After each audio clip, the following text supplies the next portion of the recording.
Welcome dear students, मैं आपका mentor Sumit Arora.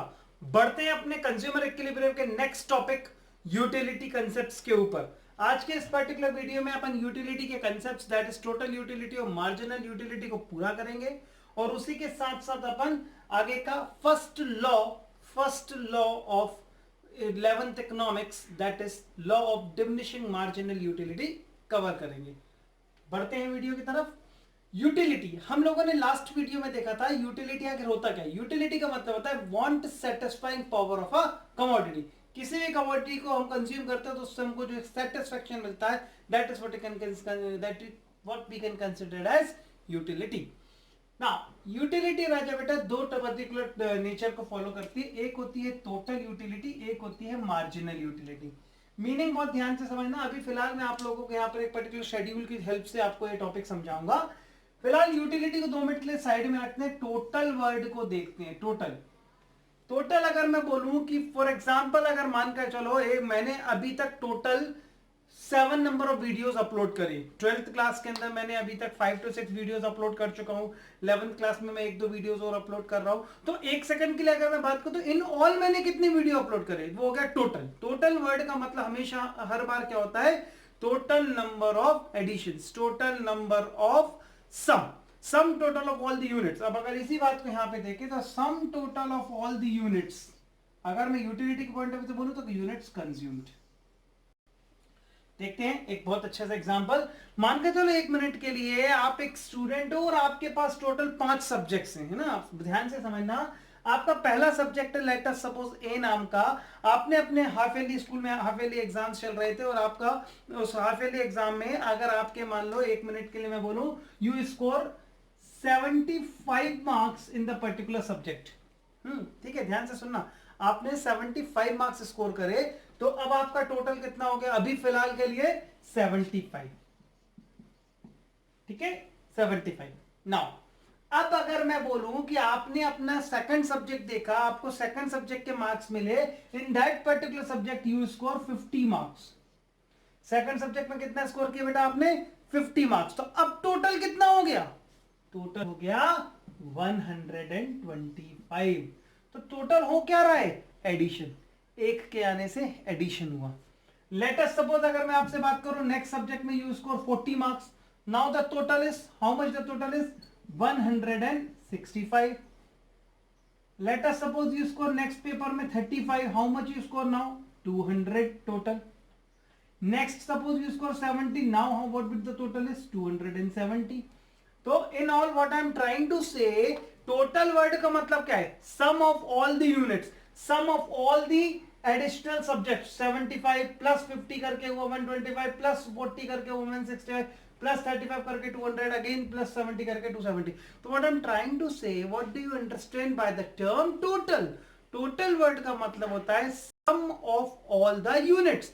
एक को ऐड कर दो। जैसे फॉर एग्जांपल मानकर चलो इसको 1 मिनट के लिए प्रोडक्शन यूनिट से समझते हैं। पहली लेबर ने 75 यूनिट्स बनाई, अभी मेरे पास टोटल 75 बनी हुई है।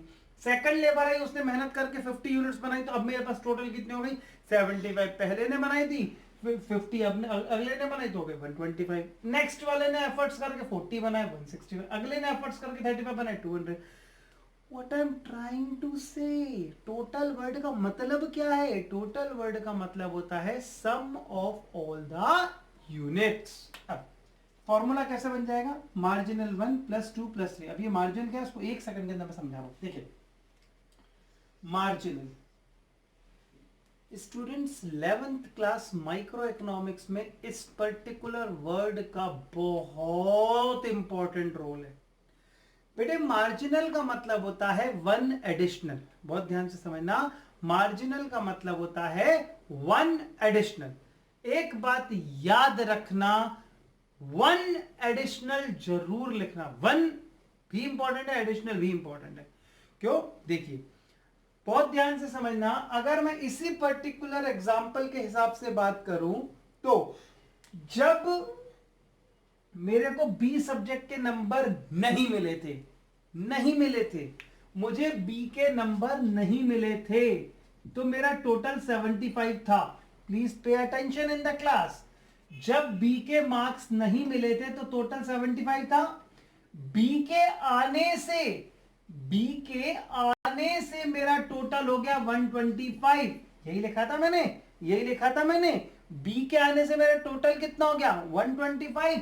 तो बी की मेहनत कितनी होगी, बी की मेहनत कितनी होगी, करंट माइनस प्रीवियस 50। एक बार हो, एक बार हो। जब सपोज डी नहीं था, लेट अस सपोज भाई डी नहीं है, if D is not there तो टोटल कितना है 165। डी में कितने number I don't know, D में कितने नंबर आए आई डोंट नो, लेकिन देखा तो मेरा टोटल हो गया 200। देखा तो टोटल हो गया 200। तो अब कितना हो गया, डी ने कितना काम करा होगा, या डी सब्जेक्ट में कितने स्कोर आए होंगे कि मेरा टोटल 200 हो गया। तो ये current minus previous, answer is 35। तो इस एग्जांपल से समझ में क्या आ रहा है, मार्जिनल वर्ड का मतलब होता है वन एडिशनल। उस एक एडिशनल के आने से हमारे टोटल में कितना चेंज आया। फॉर एग्जाम्पल आपने एक पर्टिकुलर बाइट ऑफ से चपाती कंज्यूम किया तो आपको टोटल कितना सेटिस्फेक्शन मिला, या आपने एक स्कूप ऑफ आइसक्रीम लिया तो आपको कितना सेटिस्फेक्शन मिला। बहुत ध्यान से समझना। अब इन द सेम वे आगे का और देख लो, ये जब जब ई नहीं था तो टोटल 200 था, ई आ गया तो टोटल 270 हो गया। तो अब कितनी होगी, करंट माइनस प्रीवियस। तो what I am trying to say, marginal का मतलब it refers to the satisfaction gain after consumption of additional unit. एक एडिशनल यूनिट के कंज्यूम करने से हमारे टोटल सेटिस्फेक्शन में जो चेंज आता है उसको अपन कहते हैं मार्जिनल यूटिलिटी। फॉर्मूला क्लियर है, marginal utility is equals to current minus previous. For example, मुझे एग्जांपल देख लीजिए जरा, ध्यान रखिएगा वीडियो में। मान लो मुझे मार्जिनल यूटिलिटी डी की निकालनी है, ओके। तो टोटल यूटिलिटी डी वाला minus total utility D minus 1 मतलब सी वाला, ठीक है। तो मार्जिनल यूटिलिटी मुझे अगर डी का निकालना है, टोटल यूटिलिटी डी का कितना है 200 माइनस टोटल यूटिलिटी सी का कितना है 165, आंसर आ गया 35। ये देखो क्लियर हो गया प्रूफ, ओके। तो कुल मिलाकर बहुत ध्यान से समझना, marginal in our economics plays a very vital role and it refers to one additional unit which bring change in total. ठीक है, यूटिलिटी की नजर से the additional satisfaction that a consumer gain after consumption of one additional unit is what we can consider as marginal utility. ठीक है, अब इसीलिए सबको प्लस कर दिया था। देखो ये मार्जिन पहला दूसरा ऐसे जितनी बार होता है उसमें टोटल बन जाएगा। हो गया हमारा सॉल्यूशन। ठीक है, अब मैं आपको अभी इसी का एक न्यूमेरिकल दे रहा हूं, न्यूमेरिकल सॉल्व करते हैं। ठीक है स्टूडेंट्स, सामने एक न्यूमेरिकल क्वेश्चन है, we need to complete the schedule. Okay, ठीक है, अभी मैंने एक वर्ड यूज किया स्केड्यूल। देखो इकोनॉमिक्स के सब्जेक्ट में आपको बहुत जगह आपको ऐसे शेड्यूल स्केड्यूल ये टेबल देखना पड़ेंगे। शेड्यूल किसी भी प्रकार का टेबुलर प्रेजेंटेशन होता है। फॉर एग्जांपल अगर मैं 1 मिनट के लिए बात करूं अभी फिलहाल के इस क्वेश्चन में, तो ये बोर्ड पर जो बना हुआ ये है utility schedule. It is a tabular presentation which show the relationship between utility and units. अभी 5 मिनट बाद law of diminishing margin utility में यही टॉपिक क्लियर करूंगा, लेकिन पहले इस क्वेश्चन को सॉल्व करते हैं क्योंकि फिलहाल अभी क्वेश्चन है कंप्लीट द शेड्यूल। ठीक है, we need to complete the particular table. अब देखें, जब पहली यूनिट कंज्यूम करी तो उस समय मेरे को 50 यूटिल्स का सेटिस्फेक्शन मिला। कितने का मिला 50। इसका मतलब मेरे को टोटल सेटिस्फेक्शन अभी फिलहाल के लिए कितना है 50 का 50। भाई मान लो पहले सब्जेक्ट में 50 नंबर है तो टोटल 50 हुआ ना। अभी आगे बढ़ता हूं। अब मैंने दूसरी, ये यूनिट सेकंड आ गई, मैंने जब दूसरी यूनिट कंज्यूम करी, आई रिपीट, मैंने जब दूसरी यूनिट कंज्यूम करी तो उससे कितना सेटिस्फेक्शन मिला मुझे फिलहाल अभी नहीं मालूम, लेकिन मेरा टोटल सेटिस्फेक्शन 90 हो गया। फिर से बोलता हूं, जब मैंने सेकंड यूनिट कंज्यूम करी तो मेरा मार्जिनल कितना है वो तो मुझे नहीं मालूम, लेकिन मेरा टोटल 90 हो गया। तो पहले 50 था, अब 90 हो गया, तो अगले से कितना मिला होगा current minus previous. Current minus previous यानी कि 90 माइनस 50 करूंगा 40। पक्का? आगे बढ़ता हूं। थर्ड यूनिट कंज्यूम करी, थर्ड यूनिट कंज्यूम करी। अब कितना मिल गया थर्ड से, तीसरे से, तीसरी यूनिट कंज्यूम करने से मुझे 30 यूटिल्स मिले, तीसरी यूनिट कंज्यूम करने 30 यूटिल्स मिले। पहले 90 थे, 30 और आ गए तो कितना हो गया 120, 120। ऐसे फोर्थ में करंट माइनस प्रीवियस 20, फिर करंट माइनस प्रीवियस 15। ठीक है, क्लियर है। तो यहां पे आपको फॉर्मूले इस तरीके ध्यान रखना। देखो बेटा, पहले में 50 गिवन था राजा, तो इसका तो टोटल भी 50 बन गया। दूसरे में मैंने कितना कंज्यूम करा आई डोंट नो, तो मेरा टोटल 90 था, तो ये करंट माइनस प्रीवियस करा 40 आ गया, आ गया। ऐसे अब 90 था, अगले में 30 मिला, देखो देखो 90 टोटल था 2 यूनिट का, तीसरी वाली से मुझे 30 और मिल गए, तो 90 प्लस 30 120 हो गया। ऐसे करंट माइनस प्रीवियस, फिर करंट माइनस प्रीवियस, ऐसे डन। ये हो गया हमारा स्केड्यूल। ये स्केड्यूल समझना थोड़ा सा जरूरी है, क्यों? क्योंकि इससे रिलेटेड आगे अपन को न्यूमेरिकल क्वेश्चंस करने हैं। फिलहाल अभी मैं आपको एक सबसे इंपॉर्टेंट लॉ, इस पर्टिकुलर चैप्टर का पहला लॉ जो 11th क्लास में आप लोगों को पढ़ना है वो स्टार्ट करूंगा। टॉपिक का नाम है law of diminishing marginal utility. अभी स्टार्ट करता हूं। Law of diminishing marginal utility professor H Gossen ने बनाया। अब ये लॉ एक यूनिवर्सल लॉ है। स्टूडेंट्स एक बात को समझना, जैसे जैसे अपन कोई भी यूनिट्स को कंज्यूम करते हैं, हर बार हमारी एडिशनल यूनिट के कंजम्पशन पर मार्जिनल यूटिलिटी गिरती जाती है।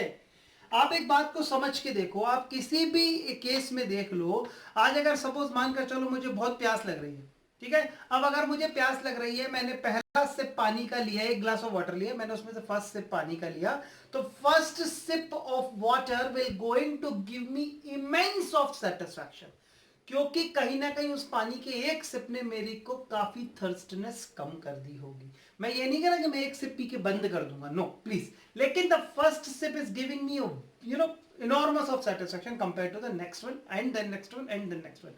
मैं जैसे जैसे पानी का एक एक सिप कंज्यूम करते जाऊंगा, हर additional sip will going to give me less satisfaction than the previous one, then the previous one. ऐसे ही अगर मानकर चलो मैं आपसे बोलूं कि आप मान लो मैंने एक नया मोबाइल परचेज किया। अब नया मोबाइल परचेज किया तो 100 सबकी आदत होती है, नए नए मोबाइल परचेज करते हैं तो जानबूझ के उसको पॉकेट से बार बार बाहर निकालना, उसका टच स्क्रीन देखना, उसके फंक्शंस को देखना। इनिशियल लेवल पर हम लोग मोबाइल को लेकर इतने ज्यादा ईगर होते हैं कि कहीं ना कहीं हमको वाव एक अच्छी फीलिंग आती है। धीरे धीरे जैसे जैसे we are used to for the mobile, particular 2 दिन हो गए, 5 दिन हो गए, 7 दिन हो गए, तो कहीं ना कहीं हमारा यूसेज भी उसके अकॉर्डिंगली कहीं ना कहीं कम होने लगता है। तो हम कहते हैं ना एक चार्म धीरे धीरे कम होने लगता है। मानकर चलो मैंने एक मूवी देखी, सपोज बाहुबली। अब the very first time when I saw the movie I feel like wow, बहुत अच्छी है। अब जब इतनी अच्छी लगी मुझे कि यार मैं कहा नहीं यार चलो दूसरी बार भी देखने लायक है। अब मैं दूसरी बार देखने जाऊंगा, अगर मैं दूसरी बार देखने गया तो क्या मुझे वो सेटिस्फेक्शन मिलेगा जो मुझे पहली बार में मिला था? प्रैक्टिकली तो नहीं मिलेगा। मैं ये नहीं कह रहा कि मुझे सेटिस्फेक्शन नहीं मिल रहा, सेटिस्फेक्शन मिल रहा है, लेकिन पहले के कंपैरिजन में कम मिल रहा है। इस पूरी की पूरी चीज को मैं एक एग्जांपल से समझा रहा हूं, ध्यान से सुनना। Student I am very much foodie, मुझे खाना खाने का बहुत शौक है और मुझे वैरायटी की चीजें खाने का बहुत शौक है। मैं आपको एक एग्जांपल दे रहा हूं मेरा, मुझे खाने में छोले भटूरे बहुत पसंद है। ओके, अब अगर मैं आपसे बोलूं कि मैंने जब फर्स्ट बाइट ऑफ भटूरा लिया, मैं फैमिली में मेरे वाइफ ने छोले भटूरे प्रिपेयर करे, अब जब मैंने सबसे पहला बाइट ऑफ छोले भटूरे लिया, at that particular point of time क्या है, मेरा सेटिस्फेक्शन लेवल बहुत ऊपर है, वाव वाली फीलिंग आ रही है, 10 on 10। अब जब मैं सेकंड बाइट ऑफ भटूरा लूंगा, मैं ये नहीं कह रहा कि मेरा एक भटूरे मेरा पेट भर गया, नो, मैं सेकंड जब भटूरा लूंगा तो मेरे को उसको कंज्यूम करने में सेटिस्फेक्शन तो मिलेगा, लेकिन पिछले से कम। क्यों? क्योंकि मेरे साइकोलॉजिकल सेंस को ऑलरेडी वो चीज मिल चुकी। तो मैं यानी कि मैं ये कह सकता हूं बेटा कि जैसे मैंने सेकंड बाइट ऑफ भटूरा लिया तो मेरा सेटिस्फेक्शन प्रीवियस से कम हो गया। Likewise, as I am going to consume bhatura next, my satisfaction level also declining at that level. कहीं ना कहीं मेरा satisfaction level धीरे धीरे कम होने लगता है, बिल्कुल कम होने लगता है। आप एक एग्जांपल एक और बार समझो ना। देखो, आप अपने फैमिली के साथ डिनर करने किसी होटल में गए, ओके, अब आप डिनर करने गए, आपने ऑर्डर प्लेस किया, अब आप ऑर्डर प्लेस कर रहे हो और order is going to take a bit long time. हो गया, बार बार आपकी नजरें जमी हुई है पर्टिकुलर वेटिंग सेक्शन से, जहां से वेटर लेकर आएगा सामान। कहीं ना कहीं हमारे को लगता है जैसे गेट खुला, अरे अब हमारा ऑर्डर आया होगा, लेकिन आपका ऑर्डर नहीं है, बगल के टेबल में लगा गया। अब कहीं ना कहीं धीरे धीरे अब आपकी एक एंसिटी बढ़ गई, अरे यार नहीं अब तो मुझे और खाना है। तो जैसे आपके पास प्लेट वगैरह लगाएगा वेटर, उसने सैलेड रखा, सपोज उसने लेकर पिकल रखे, आप क्या करोगे? डेफिनेटली सैलेड के एक दो पीस उठा के कंज्यूम करना स्टार्ट कर दो, क्योंकि आपको उस समय भूख लग रही है यार। अब आपका ऑर्डर आ गया, सपोज आपका ऑर्डर आ गया, आपने सपोज एग्जांपल के लिए ऑर्डर करा, मान लो कढ़ाई पनीर एंड ऑल। आपको आपका ऑर्डर जब आया, अब जैसे आपका ऑर्डर आया, आपने जैसे ही फर्स्ट बाइट ऑफ रोटी से अपने कढ़ाई पनीर खाई, यू फील वाओ क्या गजब का कढ़ाई पनीर है। you are going to get a maximum level of satisfaction. अब जब उसके बाद आप सेकंड बाइट खाओगे, आपको सेटिस्फेक्शन तो मिलेगा, लेकिन क्या पहले जितना मिलेगा? नहीं, satisfaction level definitely get reduce. यही तो लॉ है, जैसे जैसे हम कोई भी एडिशनल यूनिट को कंज्यूम करेंगे, हमारा सेटिस्फेक्शन सक्सेसिवली कम होता जाएगा, कम होता जाएगा, कम होता जाएगा। ठीक है, अब इससे बिल्कुल बट ऑफिस आपको पता है मार्जिनल निकल गया तो टोटल निकल ही जाएगा। 10, 10 plus 8 18, 18 plus 6 24, 24 plus 4 28 plus 2 30 plus 0 30 minus 2। अभी क्यों क्या हो रहा है माइनस, मैं अभी 1 मिनट में समझा रहा हूं। देखो स्टूडेंट, एक एक एक लेवल है, किसी भी इंसान के कंजम्पशन का भी एक लेवल है। अगर मानकर चलो आज आपको बहुत भूख लग रही है और आपकी सबसे फेवरेट सब्जी भी आपके सामने है ना, तो भी इसका मतलब ये नहीं कि आप उसको खाते ही जाओगे। आज अगर मैं बोलूँ यार मुझे सपोज आज मैं बोलूँ मुझे एक मैरिज फंक्शन में जाना है, मैं 2 दिन भूखा रहूंगा, मैरिज फंक्शन में जाना है, ऐसा कभी नहीं होता, कभी नहीं होता। अब आप अपना नॉर्मल ही खाओगे। अब मैरिज फंक्शन में जाना है, इसका मतलब ही नहीं अरे वाह यार चलो फ्री में मिल रहा है आन दो, बिल्कुल नहीं आन दो भाई। क्यों? पेट तो अपना ही है ना, कितना खाओगे? ओवर ईटिंग थोड़ी कर पाओगे। तो कहीं ना कहीं एक लेवल पर आकर, एक सैचुरेशन लेवल पर आकर हम भी हमारा कंजम्पशन होल्ड कर देते हैं। वो लेवल है सैचुरेशन लेवल, ये रहा, ये रहा पॉइंट ऑफ सैचुरेशन। कैसे समझो, देखो बेटे, आज अगर मानकर चलो मैंने एक बाइट खाया, मतलब या एक भटूरा लिया, सेटिस्फेक्शन 10, अगला लिया 8, अगला लिया और कम और कम और कम। अब मैं अगर इस पर्टिकुलर यूनिट के बाद बोलता और खाना है, तो मेरा पेट तो भर चुका है ना। मैं जबरदस्ती अगर कंज्यूम करूंगा तो डोंट यू फील सो कि थोड़ा सा अनईजीनेस हो जाएगा, स्टमक अपसेट एंड ऑल। तो वो हो क्या रहा है, वो है डिसयूटिलिटी। हम अगर कभी भी ओवर कंजम्पशन करेंगे तो कहीं ना कहीं हमारा सेटिस्फेक्शन नेगेटिव में कन्वर्ट हो जाएगा, है ना। तो यही है ना, अब आप समझो कि एक पर्टिकुलर लेवल पे आके मेरे को यस हो गया, अब अगर इसके बाद भी मैं ओवर कंजम्पशन करता तो मेरा सेटिस्फेक्शन नेगेटिव में चले जाता, मेरा टोटल सेटिस्फेक्शन कम हो जाता। आप अगर मैरिज फंक्शन की बात करो, अगर आप मैरिज फंक्शन में भी कंज्यूम कर रहे हो कोई चीज को, तो आप एक लेवल पर, एक लिमिट पर जाकर ही खाओगे। ओवर ईटिंग ऐसा तो है नहीं कि हम बिल्कुल हाथ में आइसक्रीम का स्कूप लेके आओ भाई ओ बॉय, ऐसा तो नहीं है ना। आइसक्रीम भी कितनी खाओगे, उतनी खाओगे ना भाई जितनी पेट में जगह है। तो कुल मिलाकर always remember there is some saturation level of the particular consumption unit. हम भी वहां पर आकर अपने कंजम्पशन को स्टॉप कर देते हैं, उसके बाद अगर हम खाते तो हमारा सेटिस्फेक्शन नेगेटिव में होता। ये जो बोर्ड पर बनी हुई चीज है राजा बेटा, इसको अपन कहते हैं यूटिलिटी शेड्यूल। ये यूटिलिटी शेड्यूल है। कैसे? देखो, it states the relationship between units consumed and utility. अब मैं इसी से आपको एक ग्राफ बना के दिखा रहा हूं, ध्यान से समझना स्टूडेंट्स। ये देखिए, ग्राफ बनाने का तरीका मैंने इसलिए पहले से बना के नहीं रखा क्योंकि आप लोगों को समझाना है मुझे ग्राफ, थोड़ा ध्यान से देखना।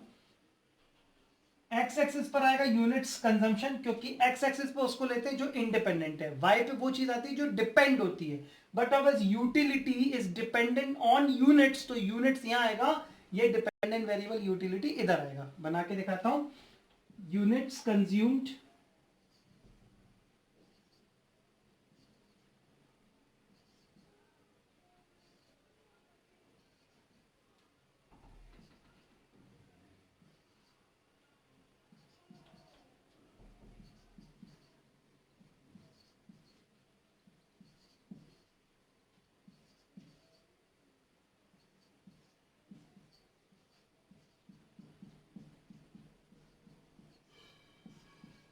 ना एक बात को समझना बेटा बनाते समय, अब मैंने यहाँ पर बोर्ड पर जो लिखा है, मैंने यहाँ पर टोटल मेरी यूनिट्स कंज्यूम हो रही है 7 और यहाँ पर मैंने 4 का गैप लिया है।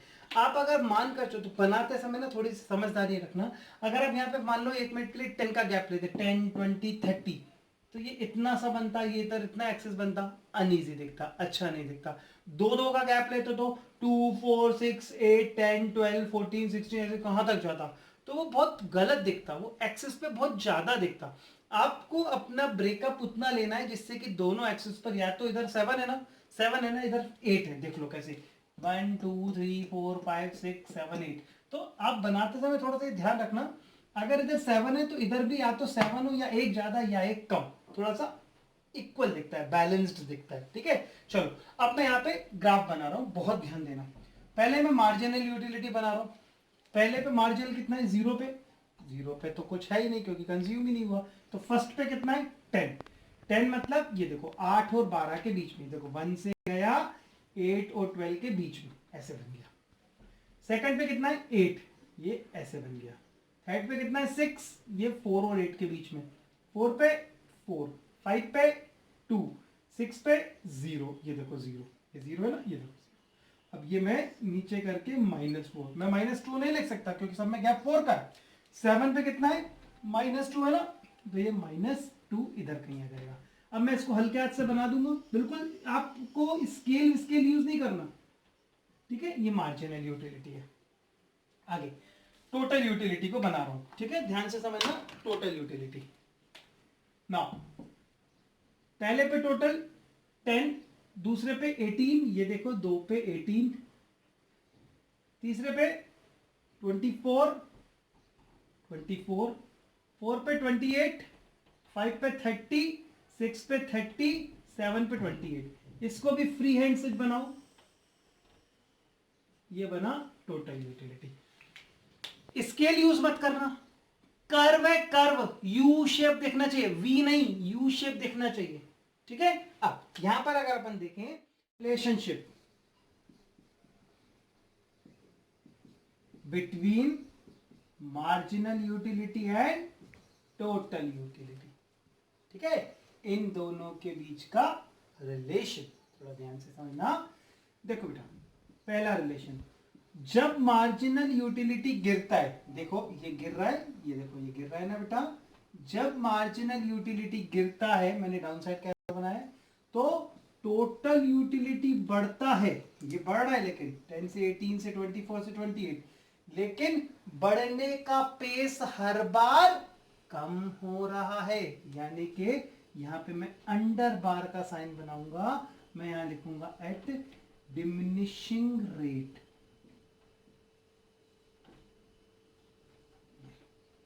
ठीक है, तो पहला रिलेशन क्या आ गया बेटा, जब मार्जिनल यूटिलिटी गिरता है, यानी कि when MU falls TU increase but at diminishing rate. Now second relation क्या है, जब mu 0 है, व्हेन mu इज 0, ये देखो ये 0 है mu, उस पॉइंट पर टोटल हमारा मैक्सिमम है। अब आप सोचो कि सर ऊपर 30 भी तो है, वो भी तो मैक्सिमम हो सकता है, नहीं, ये वाला मैक्सिमम इसलिए क्योंकि इसके बाद देखो ये टोटल गिरने लगा, ये देखो टोटल गिर रहा है ना बेटा। तो when mu is 0 tu is maximum, tu यानी कि टोटल यूटिलिटी अपने आप में मैक्सिमम है। ये देखो ये 0 है बेटा, ये मैक्सिमम है, हाँ या ना। तो इस पॉइंट को हम कहते हैं point of satiety, point of satiety या सैचुरेशन पॉइंट भी कह सकते हैं।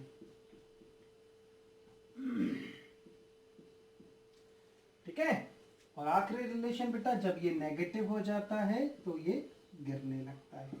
व्हेन mu इज नेगेटिव, है ना, जब mu नेगेटिव होता है बेटा, tu स्टार्ट्स डिक्लाइनिंग, ये देखो टोटल भी गिरने लगा। ठीक है, टोटल गिरने लगा। तो यहाँ पर ये हमारे मार्जिनल और टोटल के रिलेशन होते हैं। यहाँ पे हमारा कंप्लीट हो गया लॉ बेटा, law of diminishing margin utility along with the relationship between margin utility and total utility.